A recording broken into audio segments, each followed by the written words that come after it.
صدیق اکبر رضی اللہ تعالیٰ عنہ کے بے انتہا درجے کی محبت تھی نبی پاک صلی اللہ علیہ وسلم کے ساتھ۔ جب مسلمانوں کی تعداد، اسلام لانے والوں کی تعداد تقریباً 39 ہو گئی تو اس وقت میں کہنے لگے یا رسول اللہ صلی اللہ علیہ وسلم کیوں نہ اسلام کا علی الاعلان تبلیغ کیا جائے، کیوں نہ اسلام کو علی الاعلان پھیلایا جائے؟ تو کہا کہ ابھی مناسب نہیں ہے، ابھی مسلمانوں کی تعداد بہت کم ہے۔ کہا جی کہ نہیں، حضور دل یہ چاہتا ہے کہ اب اسلام کا اعلان کیا جائے۔ تو حضور علیہ السلام آمادہ ہو گئے، مسجد حرام میں تشریف لائے۔ یہ صدیق اکبر رضی اللہ تعالیٰ کا پہلا خطبہ تھا جو حضور علیہ السلام کی حقانیت اور اسلام کی حقانیت میں تھا۔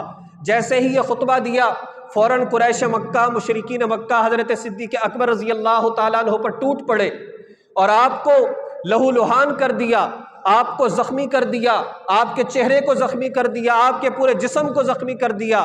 آپ بے ہوش ہو گئے۔ بنو تمیم کو بلایا گیا، بنو تمیم کے لوگ آئے، صدیق اکبر رضی اللہ تعالیٰ عنہ کو بچایا اور بے ہوشی کی حالت میں گھر اٹھا کر لے گئے۔ صدیق اکبر رضی اللہ تعالیٰ عنہ کو جیسے ہی ہوش آیا تو فوراً پوچھا کہ میرے نبی کا کیا حال ہے؟ تو بنو تمیم بھڑک اٹھے اور کہنے لگے کہ ان کی وجہ سے تمہارا یہ حال ہوا، اور جیسے ہی ہوش میں آیا ہے تو فوراً ان کے بارے میں پوچھتے ہو، یہ کہہ کر وہاں سے چلے گئے۔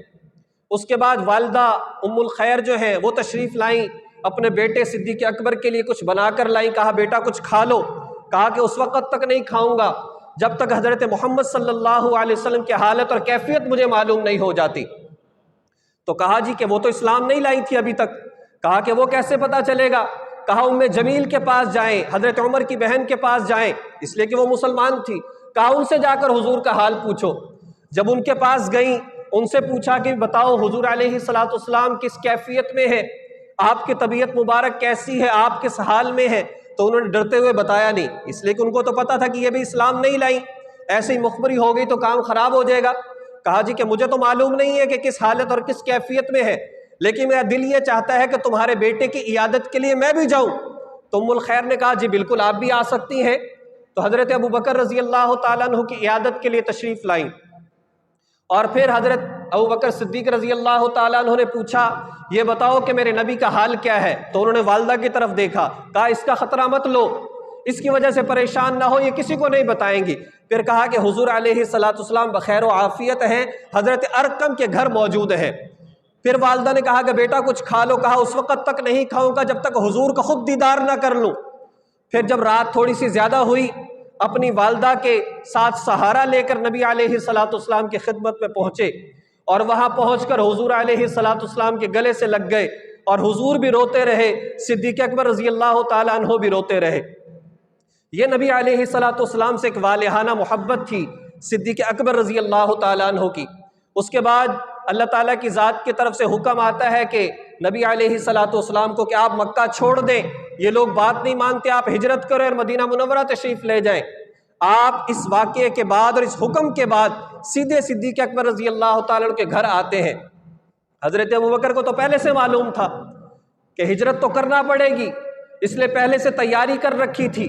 تو جب ہجرت کی تو حضور علیہ السلام سے کہنے لگے یا رسول اللہ صلی اللہ علیہ وسلم، میں نے اس واقعے کی وجہ سے ایک غار پہلے سے دیکھ رکھا ہے، لہٰذا پہلے ہم وہاں جائیں گے، وہاں 3 دن ہم وہاں پر رکیں گے، جب ہمارے پیچھے سے تلاش تھوڑی سی ماند پڑ جائے گی، کم ہو جائے گی، پھر وہاں سے آگے سفر کریں گے۔ اور پھر وہاں سے چلے ہیں، تقریباً 3 میل کا فاصلہ ہے خانہ کعبہ سے غار ثور کا، 3 میل کا تقریباً فاصلہ ہے۔ وہاں سے حضرت ابوبکر صدیق رضی اللہ تعالیٰ عنہ نبی پاک صلی اللہ علیہ وسلم یہاں سے چلتے ہیں، پیدل تشریف لے جاتے ہیں، اور روایات میں آتا ہے کہ حضور علیہ السلام اپنے پنجوں پر چل رہے تھے، پورا پاؤں بھی نہیں رکھتے تھے، پنجوں پر چل رہے تھے، اس لیے کہ کہیں ایسا نہ ہو کہ ہمارے پاؤں کے پورے نشانات پڑیں اور کھوجیوں کو پتہ چل جائے، اس لیے حضور علیہ السلام اس انداز سے چل رہے ہیں۔ اب وہاں پر جب پہنچتے ہیں تو پیچھے صدیق اکبر رضی اللہ تعالیٰ سارے گھرانے کی ڈیوٹی لگائی، اپنی بیٹی اسما سے کہا، اپنی بیوی سے کہا کہ تم نے کھانا بنانا ہے، بیٹی اسما سے کہا کھانا تم نے غار ثور میں پہنچانا ہے، بیٹے عبد الرحمن سے کہا دن بھر کی ساری خبریں تم نے معلوم کرنی اور شام کو آ کر بتانی ہے کہ لوگ ہمارے خلاف کیا کیا باتیں کر رہے ہیں، غلام سے کہا کہ تم نے بکریاں لے کر آنی اور شام کو دودھ پیش کرنا ہے، اور پھر ایک غلام کی ڈیوٹی لگائی کہ 3 دن کے بعد یہ 2 اونٹنیاں جو پال رکھی ہیں یہ لے کر آ جانا، ہم نے اس سے آگے سفر کرنا ہوگا۔ تو نبی علیہ الصلوۃ والسلام چونکہ پنجوں کے بل چل رہے تھے، ہاتھ بھی زخمی ہو گئے جب پہاڑ پہ چڑھنے کی وجہ سے، اور پاؤں بھی زخمی ہو گئے، تو حضور علیہ الصلوۃ والسلام کو صدیق اکبر رضی اللہ تعالیٰ عنہ نے کندھوں پر اٹھایا اور پھر غار ثور پر چڑھے ہیں۔ اور جب غار ثور کے دہانے پر پہنچے تو وہاں پہنچ کر حضور علیہ الصلوۃ والسلام سے عرض کیا کہ آپ باہر رکیں، میں پہلے اندر جاتا ہوں۔ تو پہلے اندر گئے، غار کو اپنے ہاتھوں کے ساتھ صاف کیا، اپنے سر کی پگڑی کے ساتھ صاف کیا، اس پگڑی کو پھاڑ کر اس کے سوراخوں کو بند کیا، جب سوراخ باقی مزید رہے اپنے کرتے کو اتارا اور پھر باقی سوراخوں کو بند کیا، پھر نبی علیہ الصلوۃ والسلام کو اندر آنے کی دعوت دی۔ پھر حضور علیہ الصلوۃ والسلام یہ اندر تشریف لے آئے۔ اب عجیب بات دیکھیے، امیہ بن خلف اور دیگر حضرات یہ سارے کے سارے ان قدموں کے نشانات پر جو صرف تھوڑے تھوڑے سے نشانات تھے، ان سارے کے سارے نشانات پر غار ثور اوپر تک پہنچ گئے، اور یہاں پر آ کر کہتے ہیں کہ اس سے آگے نشان نہیں مل رہے۔ اور اللہ تعالیٰ کی ذات کا ایک نظام تھا، اللہ تعالیٰ کی ذات نے ایک ایسا وہاں پر کہ ان کو یہ تصور بھی نہیں ہوا کہ یہاں پر جھک کر ہم دیکھ لیں۔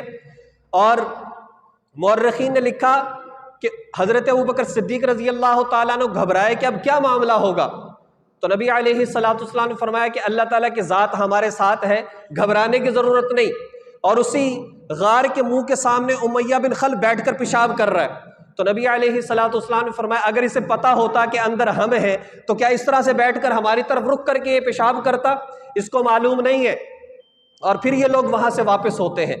تو اللہ تعالیٰ کی ذات حضرت ابوبکر صدیق رضی اللہ تعالیٰ عنہ کی طرف فضائل قرآن کریم کے اندر بیان فرمائے، احادیث مبارکہ میں بیان فرمائے، یہ اللہ تبارک و تعالیٰ نے ایک محبت ڈال دی تھی صدیق اکبر رضی اللہ تعالیٰ عنہ کے دل میں۔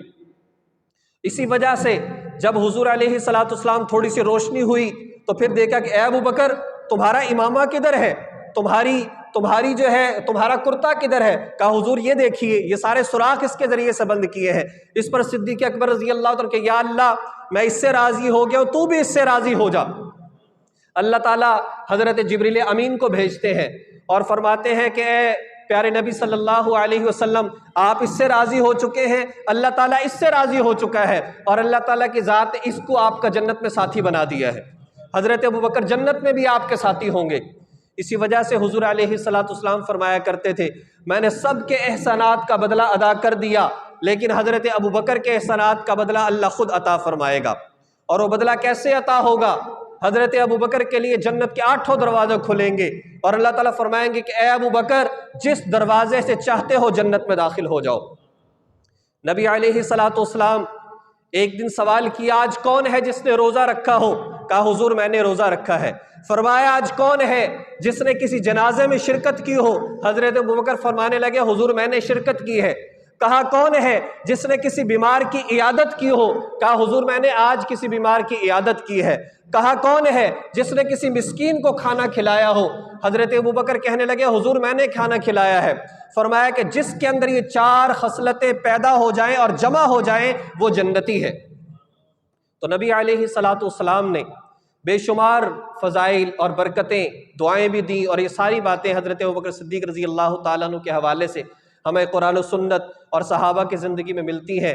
تو ان ساری باتوں کا مقصد بھی یہ ہے کہ ہم حضرت ابوبکر رضی اللہ تعالیٰ عنہ اور دیگر صحابہ کرام جیسی حضور سے سچی محبت کرنے والے تھے، حضور کی ذات کی، حضور کی بات کی، حضور کے کردار کی، حضور کے مشن کی پہرے داری کرنے والے تھے،